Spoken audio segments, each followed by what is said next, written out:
Les listes électorales définitives établies, le 5 juin, les candidats se font face pour le tout premier débat de la campagne. Sur le plateau ce soir-là, 7 prétendants, 5 du camp ultra-conservateur, 2 du camp réformateur. Ebrahim Raïssi ouvre les débats. Je me suis présenté parce que les gens m'ont demandé de le faire. Les électeurs de différents milieux ont commencé à crier contre l'inefficacité, la cruauté, la pauvreté, la discrimination et la corruption. 60 ans ultra-conservateur, Ebrahim Raïssi est chef de l'autorité judiciaire en Iran, toujours coiffé du turban noir. Ce proche du guide suprême envisagerait même un jour de lui succéder, déjà élevé au rang d'Hojat al-Islam. 20 ans passés au sein du système judiciaire iranien l'ont aussi fait connaître pour ses violations répétées des droits de l'homme. Il participe notamment à la condamnation à mort de milliers d'opposants politiques à la fin des années 80. Candidat malheureux face à Hassan Rouhani en 2017, c'est lui qui fait cette fois figure de grand favori. Raïssi, un candidat sans rival, titre même fin mai Etemad, quotidien réformiste iranien.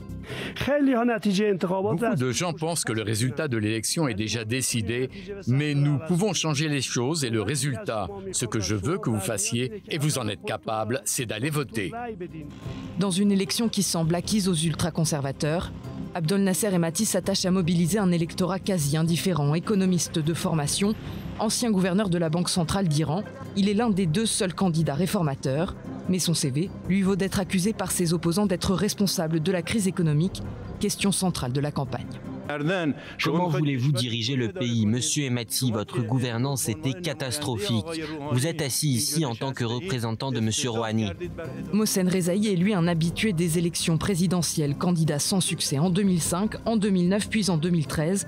Il tente à nouveau sa chance en 2021.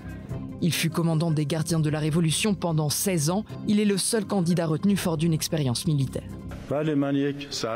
Oui, je suis un soldat. Lorsque l'Amérique menace d'attaquer l'Iran, la réponse qu'elle obtient de la part de quelqu'un comme moi, c'est que si vous posez le pied sur le sol iranien, nous vous prendrons en otage. Ali Reza Zakani est autorisé pour la première fois à participer à l'élection par le Conseil des gardiens de la Constitution.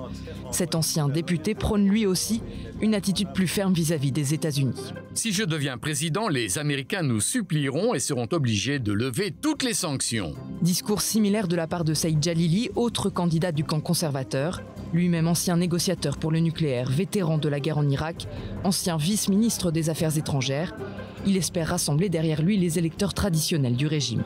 La liste des candidats conservateurs s'achève avec l'ancien député Amir Hossein Ghazizadeh Hachemi. Enfin, côté réformateur, Mohsen Meralizadeh ferme la marche. Il se présente comme indépendant, mais reçoit le soutien d'une coalition de mouvements et partis modérés, sans pour autant se distinguer comme un adversaire sérieux pour le camp conservateur.